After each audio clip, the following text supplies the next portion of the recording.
ओइ कान्छा, मेरो कुरा सुन्न हौ। मान्छेले भन्थ्यो गरिबको पनि एक दिन आउँछ भनेर, तर हाम्रो चाहिँ कहिले दिन नआउने रहेछ हौ है कान्छा। हरेस नखा न साथी, हामी हरेस खानु हुँदैन। एक दिन न एक दिन त हाम्रो पनि राम्रो दिन आउँछ। तँ हरेस नखा न, हाम्रो पनि राम्रो दिन आउँछ एक दिन। तर कान्छा, तैँले भनेको म कुरा ठिकै हो, तर पनि गरिब हुनु साह्रो रहेछ हौ कान्छा। नसोचेको लाउनु पाइन्छ हो, नभनेको जस्तो खानु नै पाइन्छ। अनि खेतीपाती लगाइ त्यहाँबाट पनि हुँदैन, फेसबुकमा काम गर्यो त्यहाँबाट पनि हुँदैन।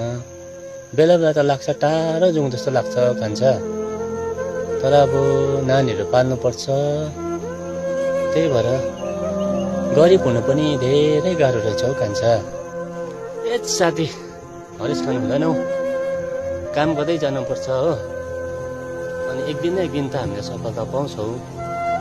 मान्छेले कहिले पनि गिभ अप चाहिँ गर्नु हुँदैन। कान्छा त हरेस नखा, हामी काम गर्दै जानुपर्छ। के गर्नु, जिन्दगी नै यस्तै छ। जाउँ कान्छा, हिँड्नु मसित।